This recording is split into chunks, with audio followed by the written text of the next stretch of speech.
Venom Let There Be Carnage just released in theaters. I got a chance to go see it on Thursday night when it premiered. The late night show, or I guess here it was just kind of late afternoon. But I got a chance to go see it. That's what I'm going to be talking about and reviewing in today's video. But don't worry about spoilers or anything for this movie, because I don't think there's really much to spoil in this movie in the first place. So I probably won't be doing any of that in this video. If I do, it'll be probably towards the end, and I'll let you know before I go there. But there are definitely some things about this movie that I liked, and there are some things that I definitely didn't like. There's some things in this movie that we definitely need more of. What's up, guys? Trinity here. Welcome back to the channel. I hope you got a chance to go see Venom at the theater. If it is something that you're looking forward to, even in the slightest, I think this is a movie you want to see on the big screen. But certainly, if you don't have any interest in it whatsoever, considering like the first Venom movie, gauge it by that if you liked the first one. Because for me, I didn't like this movie as much as I liked the first Venom film. So with that being said, if you have the slightest bit of interest, you might want to see it on the big screen, because there are some definitely great graphics and things that go on with some of the fights and stuff that are pretty good in this movie. Now, this movie was directed by Andy Serkis, and I was really looking forward to seeing this movie for that reason. I think Andy Serkis is a pretty good actor, and I can't remember. I'm sure he's directed some other movies out there as well.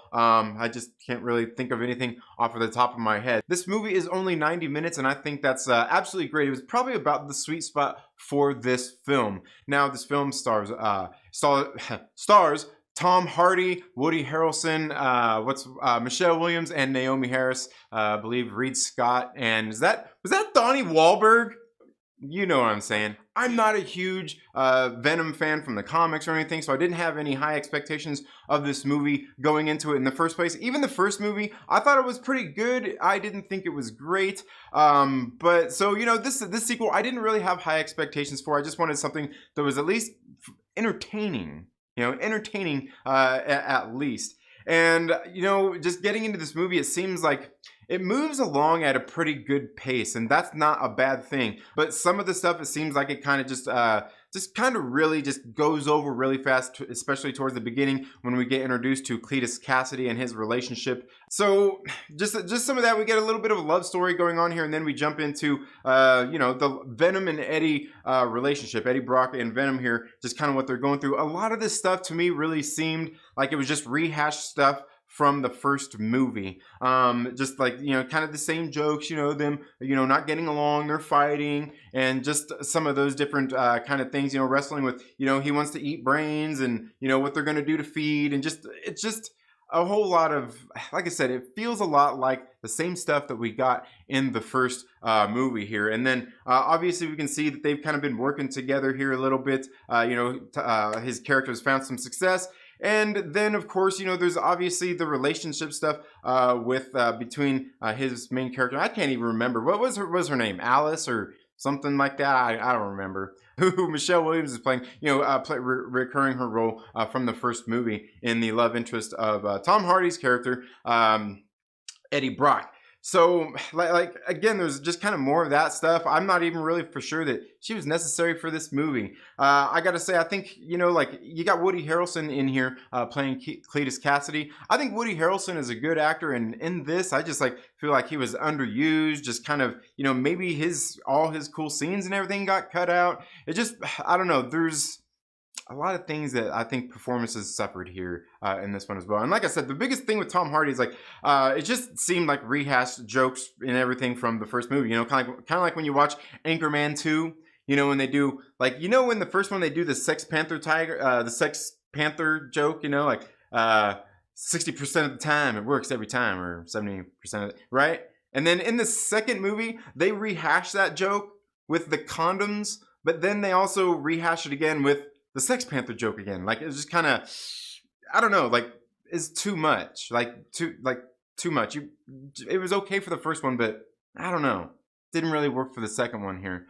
Woody Harrelson, I think he did okay for what we've seen in this movie. I think he was definitely not utilized well enough. His character or anything throughout this movie, it was like I said, it kind of just really glossed over a whole lot of things that happened in this movie for me to really care about this character and how bad he was or anything like that in the film.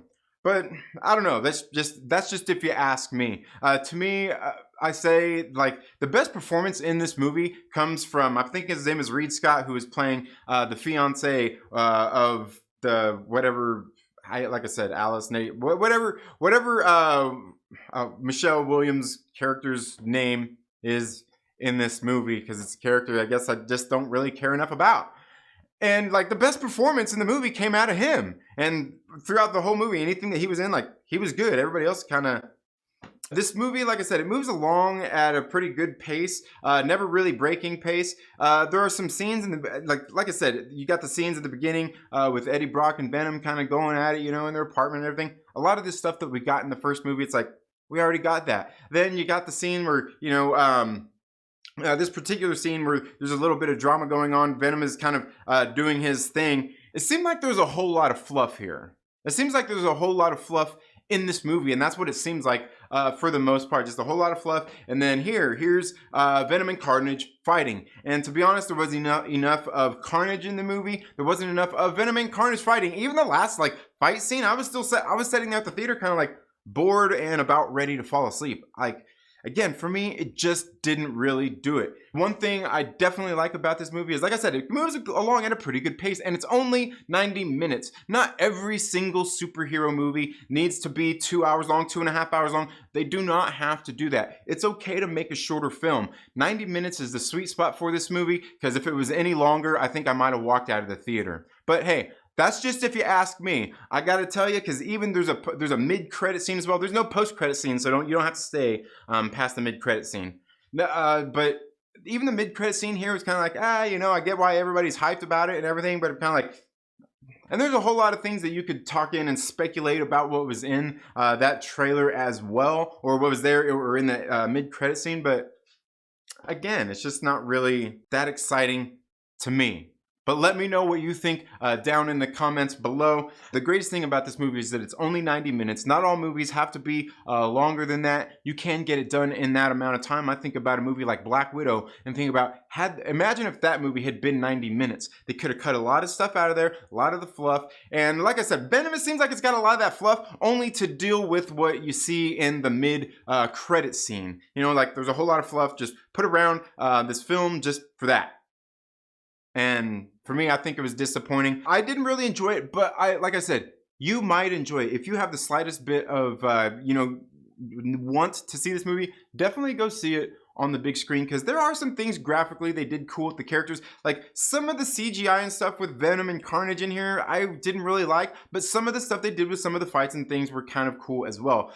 Just a lot of it seemed kind of campy. Like I know a lot of people are talking out there like, oh, they should have made this movie rated R, and I absolutely agree, because, and not for curse words or anything like that, but for some of the violence and stuff that I feel should be in these movies with these particular characters. And I think it really suffers for that. It's something I said about the first film as well, is it suffers for walking that line of PG-13 and R. Just push for the R rating.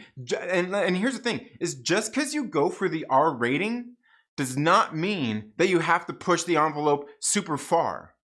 You just gotta use it for the things that you need to show with some of these characters. Like for instance, when they did it with Logan, they didn't have to have him saying cursing throughout that movie. For me, when you just cut somebody's arm off and you see the blood flying and all that stuff, that's gonna probably get you out of a PG-13 by the time you're seeing some of that stuff. That's the stuff that I need to see, some of that kind of realism. And does that mean that they have to have gratuitous blood and everything like that? No. What I'm saying is a lot of that has to be there. I feel with these kind of characters doing the things that they do. But again, that's just if you ask me. Again, I'm not saying that anybody's wrong for liking this movie or disliking this movie. That's just my opinion. I want to know yours down in the comments below. And yeah, let me know all your thoughts. Feel free to beat me up down in the comments below if you disagree with everything I've said here as well. It's okay for us to disagree and have that discourse in a good way down in the comments below. Let me know what you guys thought about Venom, Let There Be Carnage, and we'll see you in the next video. Later.